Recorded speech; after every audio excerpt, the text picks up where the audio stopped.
5 چیزیں 5 چیزوں کے ساتھ محفوظ رہتی ہیں، 5 چیزیں 5 چیزوں کے ساتھ محفوظ رہتی ہیں۔ پہلی، زکوٰۃ ادا نہیں کرے گا، اللہ تعالیٰ اپنی حفاظت کو اٹھا لے گا۔ جو بندہ زکوٰۃ ادا نہیں کرے گا، اللہ تعالیٰ اپنی حفاظت کو اس سے اٹھا لے گا، اب حفاظت نہیں رہے گی۔ دوسری چیز، عشر نہیں دے گا، برکت اٹھا لی جائے گی۔ یہ عشر کس بلا کا نام ہے؟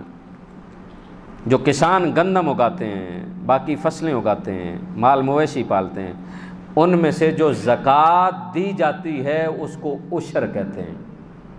اس کو دیکھا نہیں ہے؟ بیساکھ کا مہینہ ہو، گندم مکمل تیار ہو چکی ہو، بارشوں کا موسم نہیں، بارشیں پھر بھی آتی ہیں، طوفانوں کا موسم نہیں، پھر بھی طوفان آتے ہیں۔ وجہ کیا ہے؟ کہ زکوٰۃ دیتے نہیں۔ میں سوچتا ہوں ان شریف لوگوں کو جو دیہاتوں میں رہتے ہیں ان کو پتہ ہی نہیں ہوگا کہ عشر کہتے کس کو ہیں۔ تو جب ان کو پتہ ہی نہیں ہے تو انہوں نے دینی نہیں ہے، جب دینی نہیں ہے تو مالک نے برکت کہاں سے دینی ہے؟ دیکھا نہیں ہے؟ پہلے پوری فیملی میں ایک بندہ کماتا تھا، 10-12 بندے کھاتے تھے۔ اب 10-12 بندے کماتے ہیں، سارے کھاتے ہیں، پھر بھی روتے ہیں، ہائے برکت کوئی نہیں۔ کیوں؟ کہ ہم نے وہ برکتوں والی چیزوں کو چھوڑ دیا۔ تو جو عشر نہیں دے گا اس کی برکت ختم ہو جائے گی۔ صدقہ نہیں دے گا، عافیت اٹھا لی جائے گی۔ میرے پاک نبی نے فرمایا نا، صدقہ بلاؤں کو ٹال دیتا ہے، صدقہ بلاؤں کو ٹال دیتا ہے۔ حضرت مولا علی شیر خدا کرم اللہ وجہ الکریم آپ فرماتے ہیں جو دروازے غریبوں اور مسکینوں کے لیے نہیں کھلتے وہ پھر بیماریوں کے لیے کھلتے ہیں۔ جو گھر دروازے غریبوں مسکینوں یتیموں کے لیے دروازے نہیں کھلتے پھر اس گھر کے دروازے بیماریوں کے لیے کھلتے ہیں۔ میں نے لوگوں کو دیکھا ہے، بچہ ہاسپٹل میں پہنچ گیا، ڈاکٹر صاحب نے کہہ دیا اب دعا کریں، تب دوڑا کالا بکرا لیا، ذبح کیا اور پچایا۔ تو پہلے کر لیتا نا تاکہ یہ نوبت پہنچتی ہی نہیں۔ تو انسان کو صدقہ دیتے رہنا چاہیے۔ صدقہ بہت ساری پریشانیوں، مصیبتوں اور وباؤں کو ٹال دیتا ہے۔ چوتھی چیز، دعا نہیں کرے گا، قبولیت اٹھا لی جائے گی۔ دعا نہیں کرے گا تو قبولیت اٹھا لی جائے گی۔ یہاں دیکھا جاتا، آپ بھی دیکھتے ہیں، پہلی صف ہے، ادھر سلام پھرا ہے، ادھر دعا کی ضرورت نہیں، پوری صفوں کو چیرتا ہوا لوگوں کے کندھوں سے پھلانگتا ہوا جا رہا ہے۔ کیوں؟ ہم دعا نہیں کرتے۔ تو تیرے سجدوں کی ضرورت رب کو تو نہیں تھی، رب نے تو بہانہ بنایا تھا کہ تو آئے گا، سجدہ کرے گا، سجدے کے بعد دامن پھیلائے گا، میں تیری دعا قبول کر لوں گا۔ یہ کون سا مذہب مسلک ہے کہ بس دعا ہمارا مذہب مسلک ہے، نہیں مانگیں گے؟ کیوں؟ کون سا شرک ہے دعا مانگنا؟ جو دعا نہیں کرے گا اس کی قبولیت اٹھا لی جائے گی، اس کی دعا میں قبولیت نہیں رہے گی، اس کے عمل میں برکت نہیں رہے گی، اس کا رب اس عمل کو قبول نہیں کرے گا۔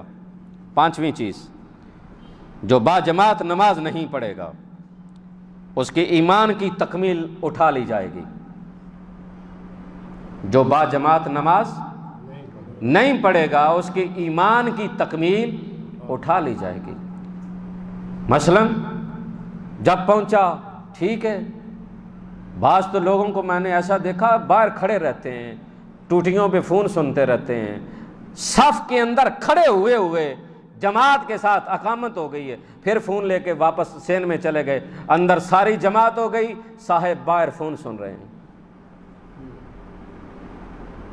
اب آپ مجھے بتائیے کیا یہ عمل درست ہے؟ بولو تو صحیح۔ تکبیر اولیٰ کا ثواب یوں تو مالک نے نہیں رکھا کہ 70 اونٹ مال کے لدے ہوئے اللہ کی راہ میں صدقہ کیے جائیں، ایک جانب ان کا ثواب، دوسری جانب تکبیر اولیٰ کے ساتھ کھڑے ہو کر نماز پڑھنے کا ثواب۔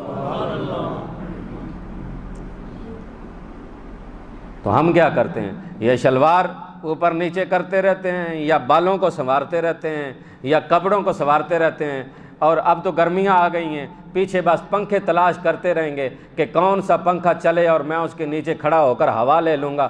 اب مجھے بتائیے کہ چند منٹ اگر مسجد میں ہوا نہ بھی لے سکا، ثواب سے تو محروم ہو جائے گا نا۔ لیکن مسلمان ہیں نا ہم، یہ ساری سازشیں امریکہ نے کی ہیں۔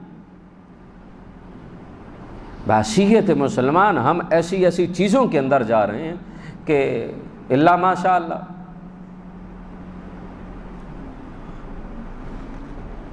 اللہ اکبر۔ تو جو با جماعت نماز نہیں پڑھے گا اس کی ایمان کی تکمیل اٹھا لی جائے گی۔ آگے چلیں۔ 3 عمل 3 چیزوں کے ساتھ قبول کیے جاتے ہیں۔ کتنے عمل؟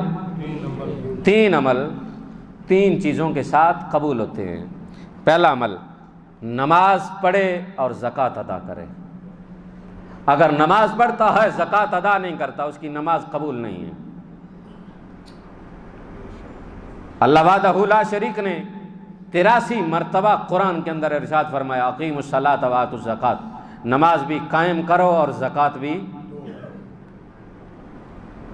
جو نماز اور زکوٰۃ نہیں، اس کی نماز بھی قبول نہیں۔ دوسری چیز، اللہ کی اطاعت کے ساتھ رسول کی اطاعت ضروری ہے، رسول کی اطاعت کے ساتھ اللہ کی اطاعت قبول ہو گئی۔ یہ جو آواز آتی ہے بس اللہ کافی ہے، ہم نے کب کہا اللہ کافی نہیں ہے؟ لیکن قرآن تو پڑھو نا۔ قرآن کیا کہتا ہے؟ اللہ تعالیٰ فرما رہا ہے اگر تم میری اطاعت کرنا چاہتے ہو تو پہلے میرے رسول کی اطاعت کرو، جب میرے رسول کی اطاعت کرو گے تو میں اپنی اطاعت بھی قبول کروں گا۔ لیکن یہاں ایک ہی آواز آتی ہے، نہیں اللہ کافی ہے، اللہ کا اطاعت کرو بس۔ تو رب کہہ رہا ہے نا پہلے میرے نبی کے در پہ آؤ تب میرے در پہ آنا۔ وَمَن يُطِعِ الرَّسُولَ فَقَدْ أَطَاعَ اللَّهَ، میرے رسول کی اطاعت کرو اگر تم چاہتے ہو اللہ کی اطاعت۔ تو اللہ کی اطاعت اس کے رسول کی اطاعت کے ساتھ قبول کی جائے گی۔ تیسری چیز، اگر اللہ کی شکر گزاری کرتے ہو تو ساتھ والدین کی شکر گزاری کرو گے تو اللہ اپنی شکر گزاری قبول کرے گا۔ اگر صرف اللہ کی شکر گزاری، ماں باپ گھر میں پڑے ہیں، وہ رول رہے ہیں، ان کو کوئی دیکھ بھال نہیں ہے، تو اللہ کی شکر گزاری کا کوئی فائدہ نہیں ہے۔ سورہ لقمان 21واں پارہ، مالک نے قرآن کے اندر فرمایا انشکر لی ولوالدیک، میرا بھی شکریہ ادا کرو اور اپنے ماں باپ کا بھی شکریہ ادا کرو۔ تو جو لوگ یہ کہتے ہیں گھر میں ماں باپ رلائے، مسجد میں، میں نے توبہ استغفار، اللہ تعالی ہمیں محفوظ فرمائے، میں نے ایسے نوجوانوں کو دیکھا جو ماں باپ کو گھروں میں گالیاں دے کر مسجد میں اللہ اکبر۔ تو حضور نے تو صحابہ سے فرمایا اپنے ماں باپ کو گالیاں نہ دینا۔ صحابہ اکرام چیخ گئے، کہا سنیں ماں باپ کو کون گالیاں دے گا؟ کہا وہ ڈائریکٹ نہیں دے گا، وہ دوسروں کے ماں باپ کو گالیاں دے گا، وہ اس کے بدلے میں اس کے ماں باپ کو گالیاں دیں گے۔ آج تو نوجوان مذاق کے اندر ایک دوسرے کو ماں بہن کی گالیں دے رہے ہیں، تو کیا ہے؟ مذاق ہے۔ استغفر اللہ رب من کل ذنب ما تاب۔ ماں باپ کی گالیاں دی جا رہی ہیں، وہ اس کے بدلے میں اس کو دے رہے ہیں، اور دونوں دان